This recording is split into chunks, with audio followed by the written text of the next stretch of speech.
G'day there. Look, if you're an Aussie getting close to retirement, there's one big thing that's probably on your mind, and that's lodging your age pension claim with Centrelink. So let's dive right in and make sure you're all set for a smooth run, eh? Yeah, this is the big one, isn't it? How long is this actually going to take? It's what everyone wants to know, and fair dinkum, it's a perfectly good question. You've worked your whole life, and now you just want to know when your entitlements are going to kick in.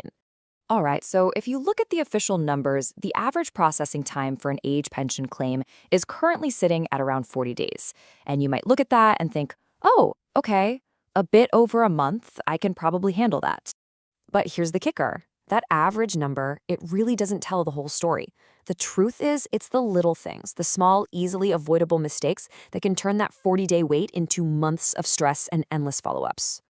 So, what's the go? Why do these claims get so bogged down? Well, I'll tell you what. It's not in your head. The system is under an absolutely massive amount of pressure. And that's exactly why getting your application 100% right from the get-go is so important. And just to give you a bit of an idea of what we're talking about here, in late 2025, the average wait time just to speak to someone on the older Australian's phone line was over 28 minutes. Can you imagine that? You've got one simple question and you're stuck on hold for half an hour. It just shows how hard it is to fix a mistake once it's in the system. And you know, the stakes are pretty bloody high. In just one recent quarter, a whopping 19% of all age pension claims were just flat out rejected. That's nearly 1 in every 5 people. It's a shocking number, and it really proves how carefully you've got to approach this whole thing. Okay, so how do you make sure your claim is one of the ones that sails through? Well, it all comes down to avoiding those common pitfalls. Retirement expert Stephen Sadler says he sees the same 3 avoidable traps trip people up over and over again, sending their applications straight to the bottom of the pile. And here they are, the top 3 claim killers. First up, contradictory information. Then there's what we'll call the overseas residency trap. And finally, submitting documents they just won't accept. Let's pull each of these apart, shall we? And this here just sums it up perfectly.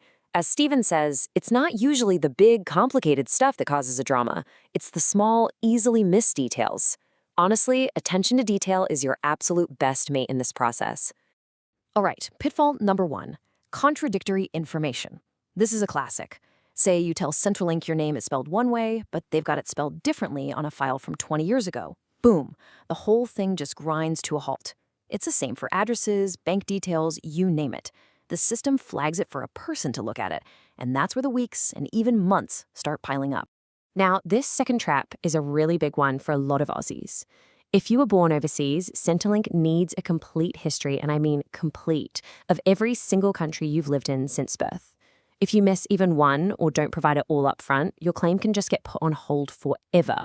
And this third one, this is probably the most common mistake of the lot. People will just take a quick snap of their banking app balance on their phone and send that in. Nope. Centrelink will knock that back every single time. They need proper official documents, like a PDF bank statement you download or a formal statement from your super fund. No screenshots ever. Okay, so we've covered what not to do. Let's switch gears and talk about the game plan for getting it right. What's the best way to tackle this to give yourself the best shot at a smooth run? You know, the golden rule is actually pretty simple. 2 steps. Get your application in early and get it 100% right the first time. Why? Because every single mistake, no matter how small, can literally reset the clock on your assessment. A simple typo could turn that 40-day wait into a 20-week nightmare of back and forth phone calls. But look, let's be real. What if, even with all the best intentions in the world, things still go wrong? Let's have a look at the worst-case scenario. It's really good to know the official rules for what happens if your claim gets stuck, or even worse, declined. Think of this timeline as your map if you run into any dramas. Now notice this, your claim has to have had 0 action on it for a full 13 weeks before you can even ask for it to be escalated. And if it's declined, a new 13-week clock starts ticking for you to provide all the missing info and ask for a review. And if you do get that dreaded letter saying you've been declined, you've got to be so careful. You get one shot, one chance to provide all the missing information inside that 13-week window. And they mean all of it, submitted in one go. Sending things in bits and pieces won't cut it. And if you miss that deadline, you're right back at square one, my friend, lodging a brand new claim from scratch. So what's the big takeaway here? It's that the power is all in the preparation. By knowing what these common tropes are, you can sidestep all the delays and the stress that comes with them. So the real question is, are you ready to put in that little bit of extra work up front to get it right the very first time? Just before we wrap up, it's really important to remember that the information in this explainer is general in nature. You've really got to consider if it's right for your own personal situation, and where you need to, get some proper professional advice from a financial advisor. The expert for our source material today is Sean Sullivan. He's an authorized representative, number 238668 of Vivid Financial Planning Pty Lt, and they hold an Australian Financial Services license, number 478937. So if getting that professional advice is something you're thinking about, you can get in touch with Sean directly using the details you see on your screen now. Thanks for joining us for this explainer, and all the best.